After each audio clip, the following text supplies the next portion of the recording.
안녕하세요, 이디아나 존스입니다. 갈수록 세상이 가까워지는 글로벌 시대에 우리는 어떤 생각을 가져야 할까요? 오늘은 제가 느낀 한국인이 라오스 거주 시 필요한 3가지에 대해서 이야기해 볼까 합니다.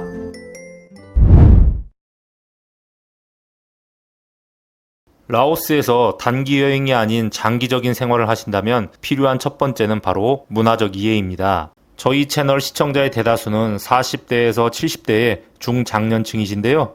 개인마다 조금씩 차이는 있겠지만 우리 시청자님들은 대부분 한국의 정서와 문화는 물론 자신만의 생활 방식에 이미 익숙해지셨을 겁니다. 너무 익숙해지신 분들은 자신이 별 탈 없이 지금까지 살아온 생활 방식과 우리의 문화가 마치 세상의 기준이 된 것처럼 느끼시는 분들도 계실지도 모르고요. 이에 다른 문화나 다른 이의 생활 방식에 대해서 듣도 보도 못했다, 뭐 저런 등의 거부감을 보이시거나 그 문화가 경제적 후진국의 것이라면 저러니 못 살지 이라는 부정적인 표현을 하시는 것도 종종 볼 수 있습니다. 이처럼 문화적 이해심이 부족한 상황에서 라오스를 오시게 된다면 여러 부분에서 이질감과 괴리감을 느끼실 수도 있습니다. 라오스에서 가장 중요시되는 문화 중 하나가 바로 무안입니다. 며칠간 밤이고 낮이고 커다란 스피커로 노래를 틀고 떠드는 집에 조금만 조용해달라고 이야기를 하면 벗뱃냥 이러면서 오히려 이상하게 생각하거나 무안이잖아, 외국인이라서 잘 모르는가 본데 여긴 라오스야 이럴지도 모르고요. 즉, 이 무안은 주변의 피해보다 자신의 즐거움을 우선시하는 모습을 보이기에 이 문화를 이해 못하는 일부 외국인은 현지인과 다툼을 벌이기도 하고요. 더불어 주변에 피해를 준 쪽이 피해를 받은 사람에게 벗뱃냥을 쓸 수 있는 이곳 문화는 우리에게는 적반하장으로 느껴져 정말 받아들이기 쉽지 않기도 합니다. 점점 더 민폐라는 개념이 강해지는 최근 우리나라의 정서를 그대로 가지고 오신 채 문화적 이해심마저 부족하신 상태라면 이곳의 일부 문화에 대해 이상하고 잘못되었다는 생각만을 갖게 되어 이곳 생활에 스트레스를 받으실 수도 있고요.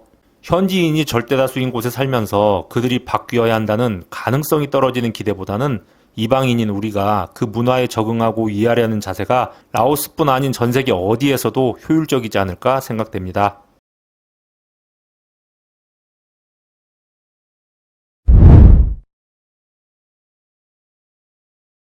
해외 생활은 용기가 필요합니다.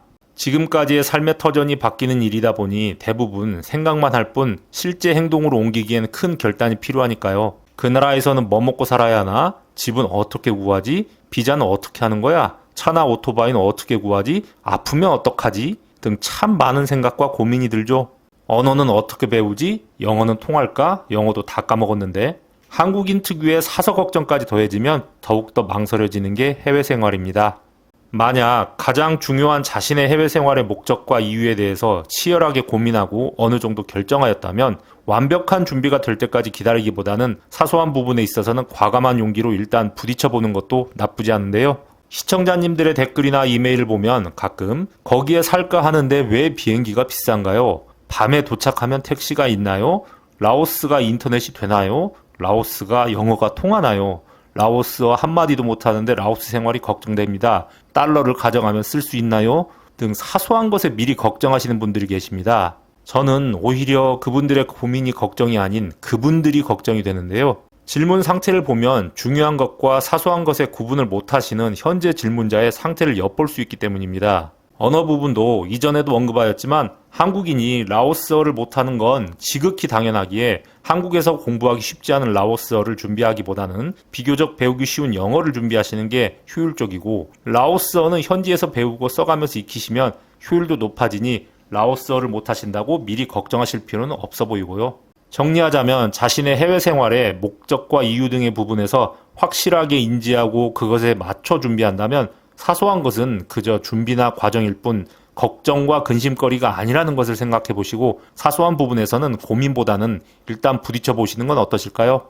100%까지는 아니더라도 어떠한 방식으로든 그 문제는 해결되며 경험과 추억이라는 결과물로 남을지도 모르니까요.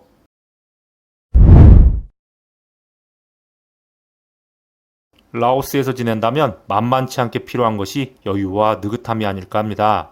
3박 5일로 비엔티안 방비행 루앙프라방을 스치듯 여행하는 알찬 단기 여행이 아닌 장기 생활을 한다면 더욱 필요한데요. 라오스는 꽤 많은 부분에서 느리고 할 것도 부족합니다. 지역 간 이동도 부실한 인프라로 인해 많은 시간이 소요되며 문화시설은 참으로 부족한 모습이고요. 낮 시간은 너무나 뜨거워 지나가는 행인도 줄어들 정도이며 이에 한국인이 생각하기에 참으로 게으른 나라로 보이기도 합니다. 은행 업무를 보러 가도 1시간 이상 대기는 기본이고 관공서의 업무는 몇 주가 걸리기도 하고요. 바쁘고 알차게 일상을 보내는 한국인의 정서에는 너무나 비효율적이고 어이가 없을 수 있지만 이것을 여유있게 즐기고 느긋하게 기다리는 게 사실 최선인 나라입니다. 한국에서의 무언가에 쫓기는 듯한 일상의 반복과 발전해야 한다라는 강박에서 벗어나 사소한 일상을 느긋하게 즐기는 슬로우 라이프를 원하신다면 라오스는 좋은 선택이고요. 만약 이 슬로우 라이프가 지루한 시간 낭비라고 생각하고 항상 새로운 변화를 원하시는 삶이라면 라오스는 적합하지 않은 곳일 수도 있습니다. 추가적으로 제가 생각하는 라오스 생활에 필요한 것은 바로 자긍심입니다. 전에 지인 중 한 분이 라오스로 파견 오신 것에 대해서 불만을 말씀하시기에 나눴던 이야기가 있는데요. 누구는 강남에 살고 누구는 뉴욕에 살고 파리에 사는데 나는 여기서 뭐하지? 하시길래 이런 생각을 가지신다면 세상 어디에도 설사 강남에 가더라도 뉴욕에 가더라도 만족할 수 있을까라고요. 왜 스스로 남과 의미 없는 비교를 하며 부러워하고 자괴감에 스스로 빠지실까요? 한국에서의 습관대로 외국에 나와서까지 남과 비교하고 스트레스 받으며 사는 게 의미가 있을까요? 스스로를 힘들게 하는 것은 남이 아닌 자신의 마음이지 않나 싶습니다. 이 영상을 보시는 시청자분들은 앞서 말씀드린 대로 중장년층이 꽤 많으신데요. 우리 시청자님들께 한 말씀만 드리고 싶습니다. 나이를 먹었다는 것은 이 만만치 않은 세상 속에서 지금까지 살아남았다는 뜻이다. 여러분 스스로에게도 이 자긍심을 가져보시는 건 어떠실까요? 항상 시청 감사드립니다. 이디아나 존스였습니다.